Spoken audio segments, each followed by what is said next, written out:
to Margaret Shanahan. So that's great, isn't it? Yeah.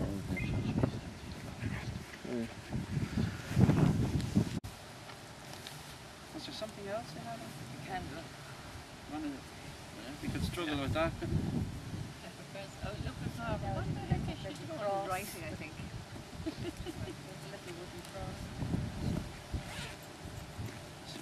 I take it no one smokes. No, I'm okay. I'm not often. No. Are you looking for a light? Yeah, that's it. I thought you were getting nervous, you're going to light up. I'm looking for I have a lighter though. Yeah, perfect. You'll still struggle, I think. Oh, Marie has it. No, I just was taking the books. Well done. Yeah, very small. Yeah. You've got a chance. Okay. I don't even have to be here. So, folkies, thank you very much for coming today. There's 14 of us, which is wonderful. And first of all, I just better mention our Uncle Mikey, Brother Augustine, who was very keen on us all coming here, but obviously, because he's ill, cannot make it, but we know he's here in spirit with us, and we look forward to showing him some photographs later on.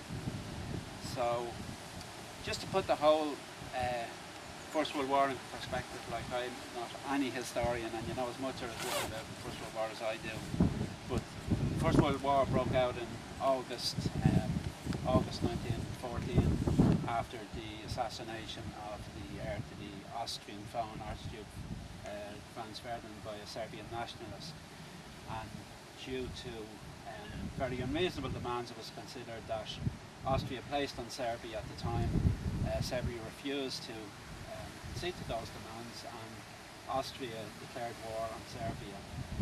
And because Russia was an ally of Serbia, Russia then declared war on Austria-Hungary, and through a whole series of alliances that we all know about between France and Italy and Triple Entente and all that sort of stuff, they were all at it within weeks. Of course, we're in Belgium today, and when Belgium was invaded by Germany in August 1914, that provoked the British, of course, to declare war on Germany, because they'd already said they would defend neutral Catholic Belgium.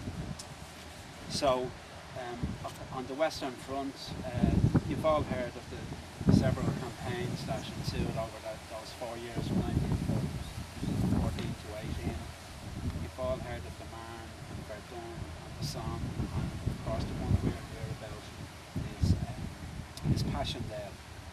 And the Battle of Passchendaele started on the 31st of July 1917, and we actually saw last night when we were in Menin, or when we were at the Menin Gate, we actually saw physically the gate through which troops marched out to the front a few miles outside Ypres on the 31st July 1917. Of course, the arch at the time was a much smaller thing, but it was quite probable that our granduncle John Shanahan marched through there on the 31st of July 1917. Our granduncle, and of course Margaret and Anne's uncle. So the nearby the town of Ypres, in which the Menin Gate is, it was the last town in Belgium that wasn't occupied by German, and it was sacrosanct both to the Belgians, the British and the Allies that it would not be taken. And it was a very vulnerable town because it was overlooked by which was surrounded by the Germans. So in a bid to protect Ypres, it was born of a political promise by the British to defend Belgium. And because it was very vulnerable, they decided to go on the offensive, to be defensive and to attack the Germans. And their immediate ambition was to get to the village of Passchendaele outside Ypres and to rout the Germans from there.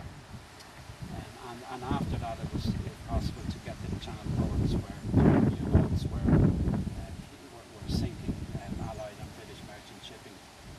They did, and like Verdun and the Somme and all these places, they were just horrible campaigns. All they ever got was a few miles, which is all they got at Passchendaele. It was very limited success. And it was more famous for the horrible mud bath in which so many soldiers just sank and died in than anything else.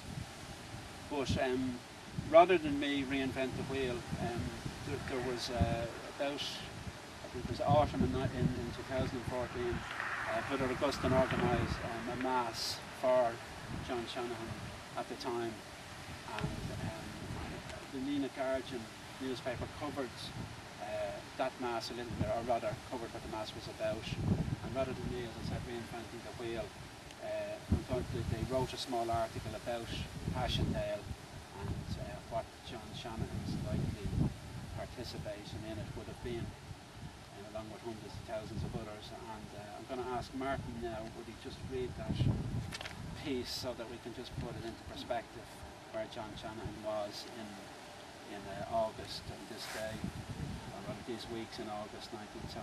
Martin, would you like to read that? Yeah, it's by a person called Tim Sutton. Don't know if I ever came across him. And there's a photograph, nice photograph as well, nice photographs, but it does depict, it's a contemporaneous one from the time. So I won't read all the article, I know there's some highlighted stuff. So the anniversary mass for Private John Shanahan, Newtown, Shinrone, in St Mary's, Duncairn, brings to mind the centennial we commemorate of the commencement of the Great War. John Shanahan, wounded on day 2 of Passchendaele, succumbed to dheis on August the 17th, 1917, is buried in Mendinghem Casualty Clearing Station Cemetery in the Ypres salient. Prior to Third Ypres, Britain, the arch-imperialist, was concerned that France would sue for peace, leaving Belgium occupied and France a vassal state across the narrow straits. The German Fourth Army were deployed in a very strong defensive system based on pillboxes and machine guns, plus new mustard gas shells. Such were the conditions John Shanahan and Gough's Fifth Army of 100,000 faced on the 31st of July 1917. The Ypres salient was overlooked by the enemy from the surrounding Messines, Menin, Passchendaele ridges, and were pounded by German guns concealed on the reverse slopes. British casualties ran into thousands monthly. After an exceptionally thorough bombardment, unprecedented rain turned the battlefield into a morass. The ground had become a wilderness of brimming shell holes, perilous duckboards, shattered forests, obliterated villages. Aircrafts were unable to observe, tanks sank, rifles and machine guns jammed, and artillery couldn't be advanced. Only with the greatest difficulty could shells and the wounded and dead be moved. The BEF's own killed and wounded at Messines and 3rd Ypres were fewer than the Somme, but may still have totaled 275,000. The cabinet of Loyal George had resolved to prevent a second Somme, but backed the Flanders plan due to lack of collaboration. Okay, so that just, thank you Martin, that just puts into, as I said, perspective what was going on around this area at this time 100 years ago. So at that commemorative mass that Brother Augustine had in 2014, in the mass leaflet he wrote an article, just a small few paragraphs about John Shanahan, and I'm just going to read them now. Most people probably familiar with it anyway, but for those who are not, I'll just read what Mikey has to say at that mass about our uncle and granduncle. So it says, he's saying, John was born in 1883, the eldest in a family of 14, to Kate Ryle and Daniel Shanahan at Newtown, Flanders. At the age of 18, he joined the Royal Irish Constabulary and was based in Johnstown, County Kilkenny, when he enlisted in the Royal Irish Regiment, but as to when he left Ireland, unclear. Now, I know from records received in the last week that he actually joined the Royal Irish Regiment in 1916 and went to the front shortly afterwards. In fact, I think it was Pat that was telling me he did training in Aldershot before going to the front. It says, we are also unsure of the date and place of his marriage to Elizabeth Buckley, who lived in Market Street, Clare. It was always thought in the family that they married shortly before John went to war. Well, they did get married in Clare, in County Tipperary, and he did shortly afterwards go to the front. Sadly, he was killed in action in August the 17th, 1917. In fact, he was wounded on the second day of the battle, but he died of his wounds over 2 weeks later on the 17th of August, this day, 100 years ago. He continues, "We are fortunate to have 3 letters written to our grandmother by his heartbroken wife, Lizzie. She had notification of his death both from the War Office and also from the chaplain, Father Coffey, who attended to John in the week before he died and also gave him the last rites. One can imagine what a consolation that was to both Lizzie and their families, and appreciate the work of these chaplains who are out there with their men on the battlefields. Unfortunately, we do not have any letters written by Father Coffey, only Lizzie's references to him in her letters to grandmother. She also sent him some money to have masses offered for the repose of his soul. We understand that Lizzie kept in touch with her grandmother until her death in 1935, at which point the correspondence seemed to discontinue. Now, as we'll see later, that fact is not actually correct. She didn't die in 1935. We found out recently she died in 1951, but we'll talk about that in a few minutes. So he continues again. John was private 12614 in the Infantry Division 47th Company of the Machine Gun Corps. He is buried in a marked grave in Mendinghem Cemetery, which we are at right now.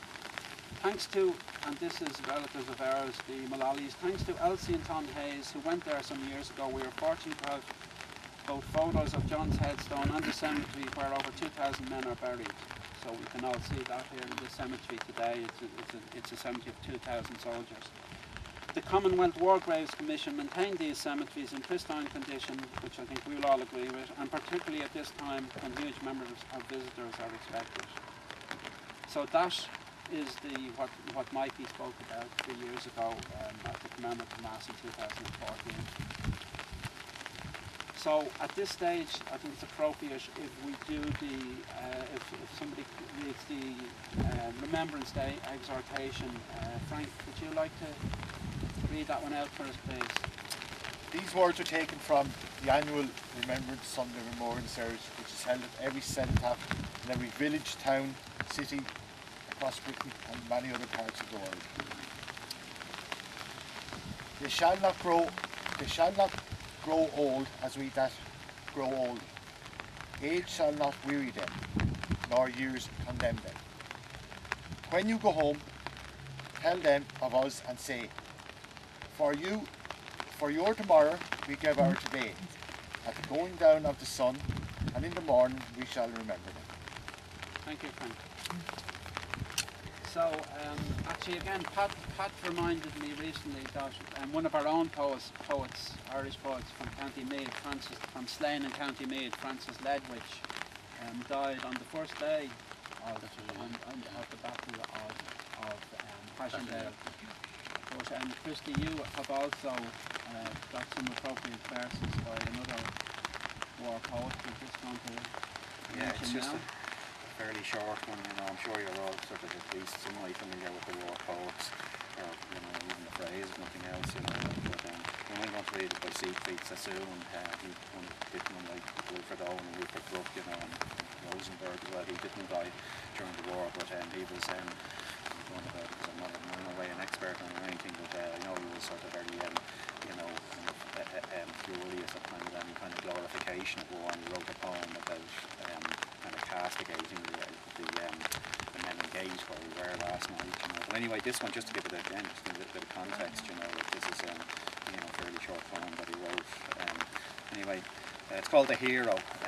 Jack fell as he'd have wished, the mother said, and folded up the letter that she'd read.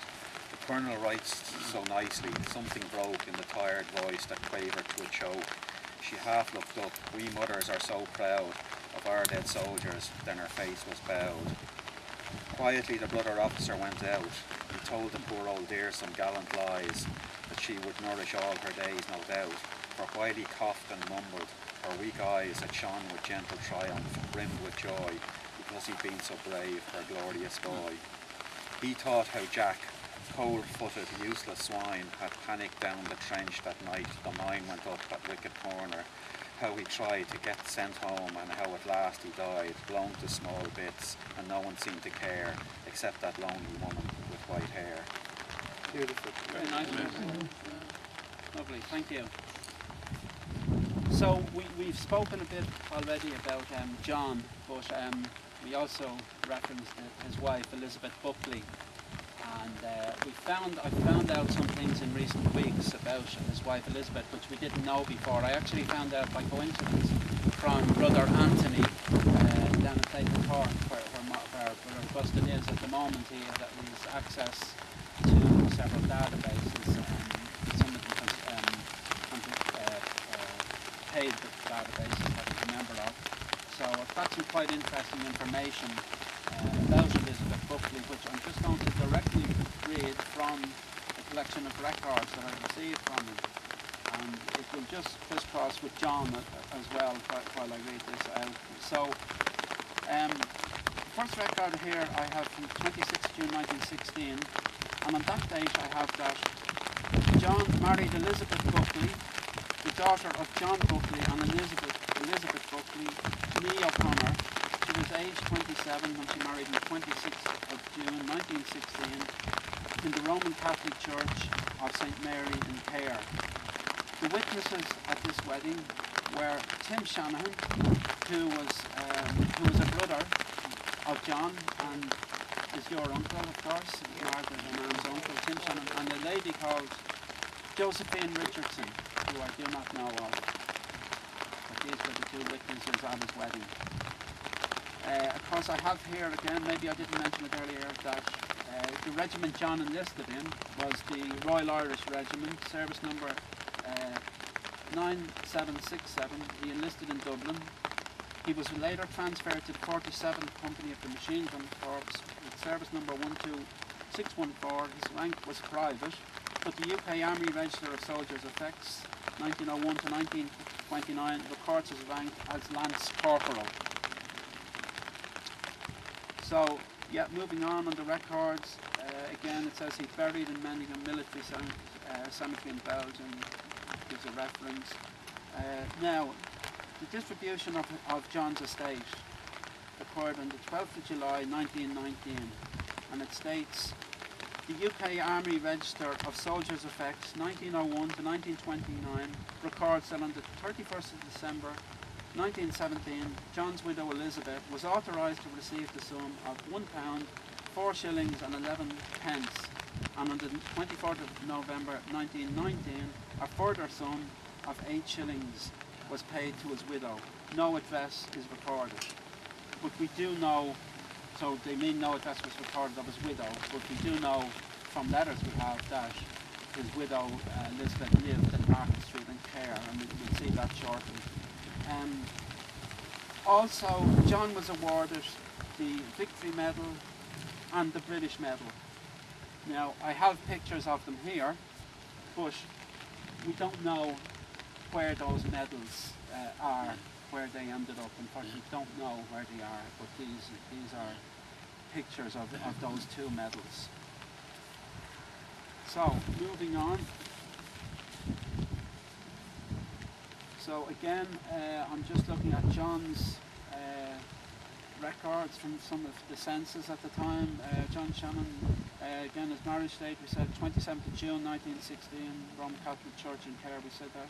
I have a register of all those who lived with him at Newtown, Mount Heaton, Kings County, which was County Offaly, wasn't it at the time? Yeah. And we've all your uncles listed here along with John. We have Bridget and Michael and Daniel and James and all our granduncles and grandaunts.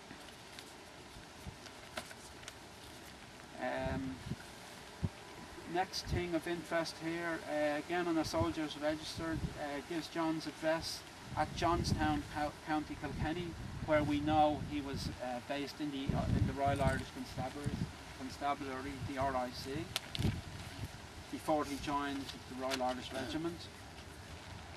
So, moving on to his wife Elizabeth Shanahan, who the record here stated lived, born 1889, died 1951, and we never knew, kind of after in a year or two after the war and the kind of phasing out of the letters she sent to John's mother,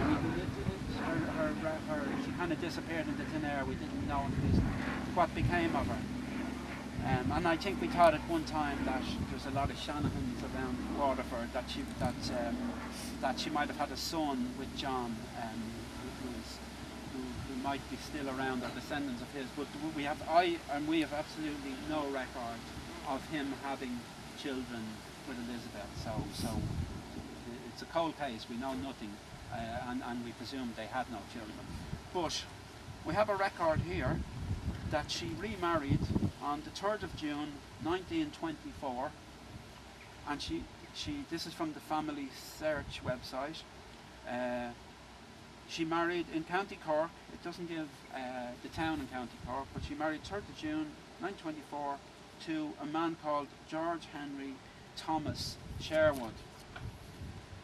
And if I look up his register for his birth index, we see that he was born, this guy George Henry Thomas Sherwood was born in 1890, so he's nearly the same age as Elizabeth, and he was born in Andover, which is in Hampshire in England.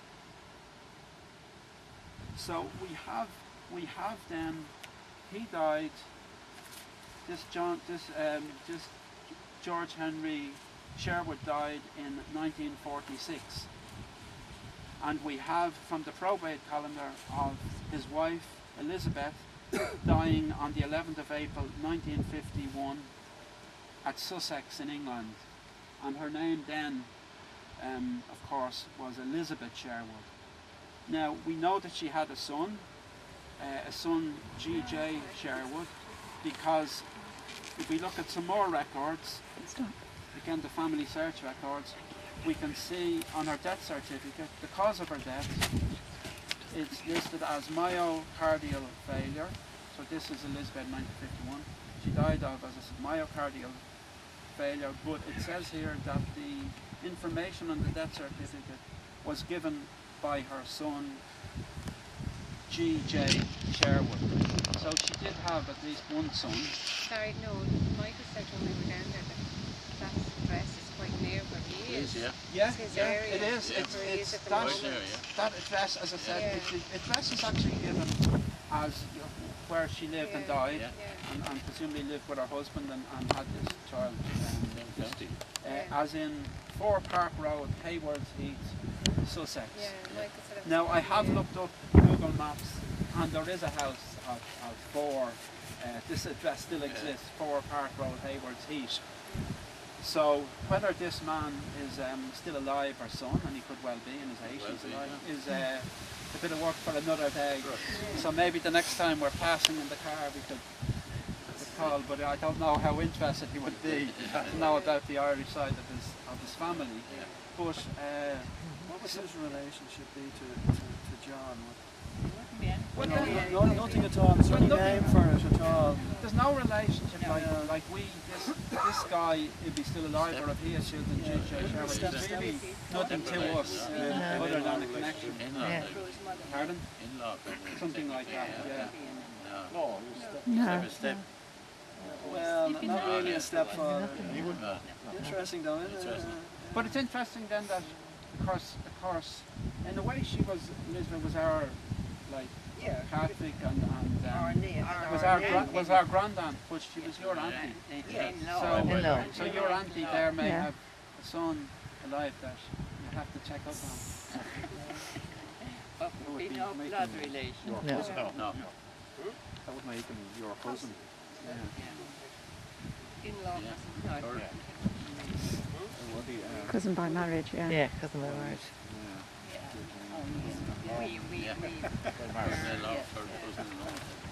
So the final thing in these records, She only married our blood, she wasn't our bloodline. Yeah. so the final thing on these records is these few pages of records I have. At least the final thing of interest to us today is the distribution of her second, George Henry Thomas, of when he died in 1946, the distribution of his estate. And it says from the transcription, George Henry Thomas, this is of course senior of Elizabeth's husband, of 4 Park Road, Haywards Heath, Sussex, died on the 23rd of February 1946 at King Edward VII Memorial Hospital, Hayward's Heath, and he left to Elizabeth Sherwood, his widow, the effects of £428, 6 shillings and 6 pence.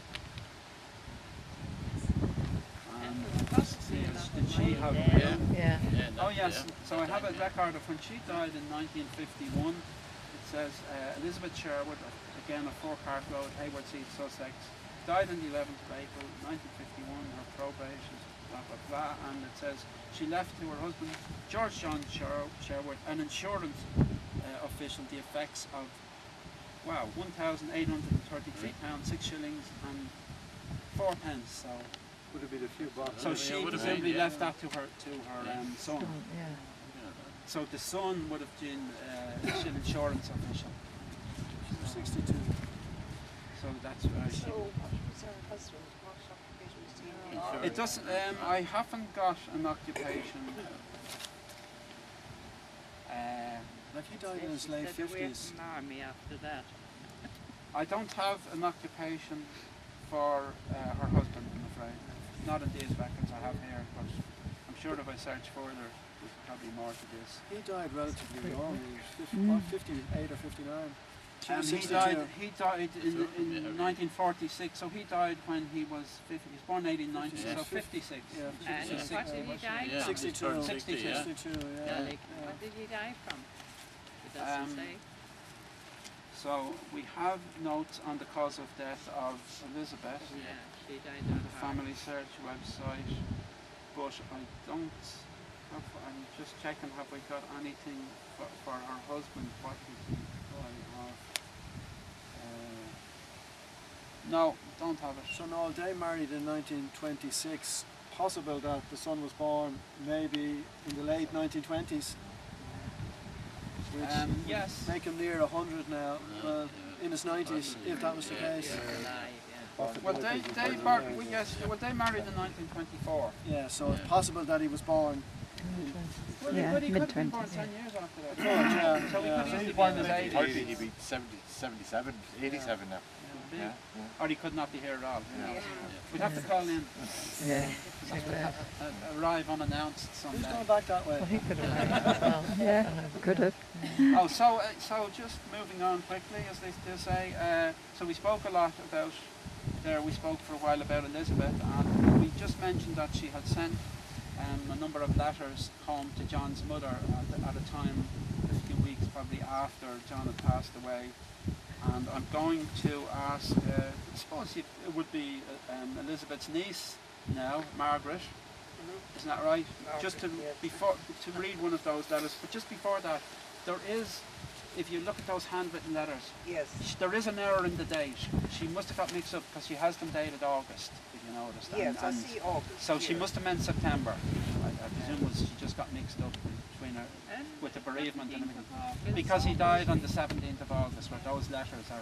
This is the third of Yeah, so she must have meant the 3rd of September. Yeah. Why, who did she write them? Pardon? You want to my grandmother? Oh, after. Did you- She kept in to her mother-in-law, basically. Yeah. Yeah. Her mother-in-law. Mammy Mara's mother.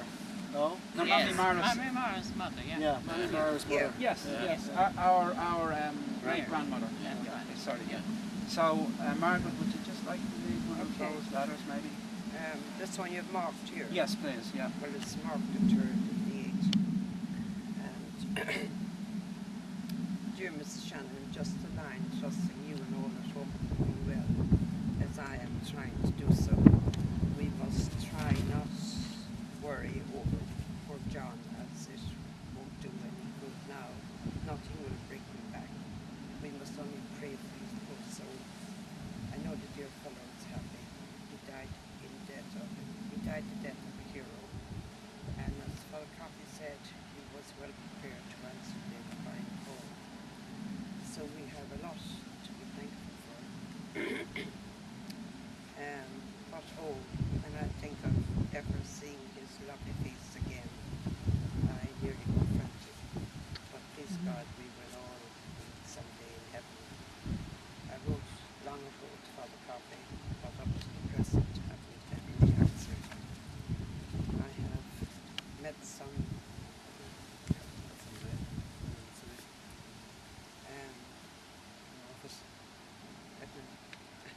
getting blurred here. This God, we will all meet someday, Kevin. All the company. I had a word from the war officer announcing his death. He was wounded on the 1st of August and died on the 17th. Just imagine he's been 17 days suffering, but thank God he had Father Coffey to console him.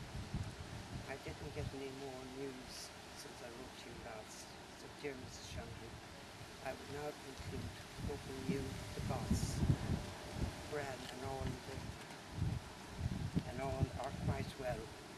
We must only try and do our best now, and good God will help us to bear this great trial and give us strength in our hour of need. We love, with love to all, I remain your devoted daughter, Lizzie. That's great. Yeah. Thank you, Margaret. Thank you for that. Oh yeah, I better also mention, it's just as an aside, that my own wife's both father and grandfather were involved also in both wars. Pam's grandfather fought again on the Western Front in the First War, in the First World War, and survived. And your father fought in the Second World War in the Middle East and Italy, and also survived. So.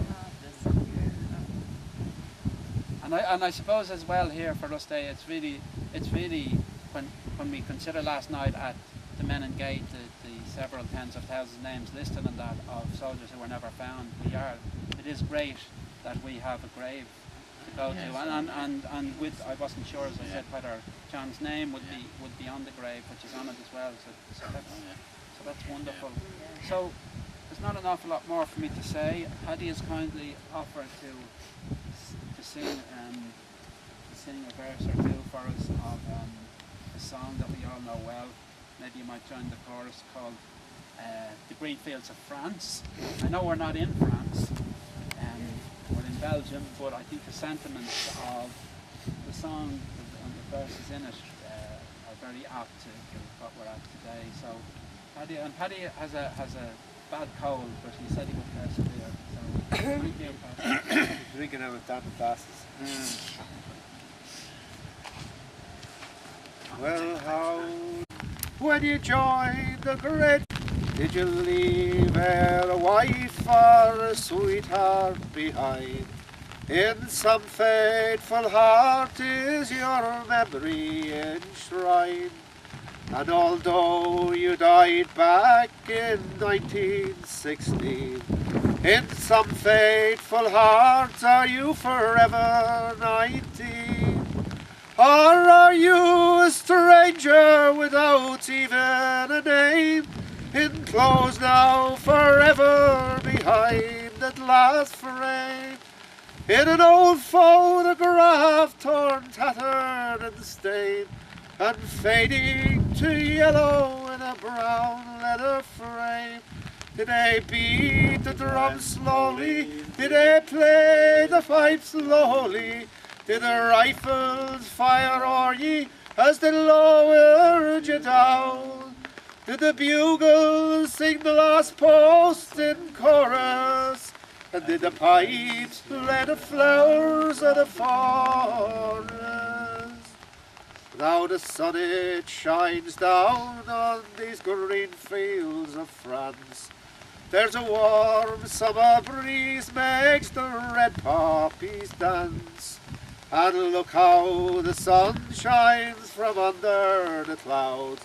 There's no gas, no barbed wire, there's no gun firing now. But here in this graveyard it's still no man's land. The countless white crosses in youth witness stand. To man's blind indifference to his fellow man, to a whole generation that were butchered and damned. Did they beat the drum slowly? Did they play the fife slowly? Did they sound the dead march as they lowered you down? Did the bugles play the last post in chorus? And did the pipes play the flowers of the forest? Now young Willie McBride, I can't help wonder why. To all those who died here, no, why did they die? And did they really believe when they answered the calls? Did they really believe that this war would end wars? For the sorrow, the suffering, the glory, the shame, the killing and dying were all done in vain. For young Willie McBride it's all happened again, and again and again and again and again. Did they beat the drum slowly? Did they play the fife slowly? Did the rifles fire roaring as they lowered you down? Did the bugles play the last post in chorus? And did the pipes play the flowers of the forest? Did the bugles play the last post in chorus? And did the pipes play the flowers of the forest? Well done. Thank you very much. Very sweet. So, there's not folks, there's not an awful lot more for us to do now. Thank you very much. What I want to do now, Yes. I want to take a little piece of something of the plant Yeah. to take home to put on my grandfather's grave in Shinrone. Wonderful. Yeah. Now I can't take it on the plain soil, so perhaps somebody driving in the car will bring it.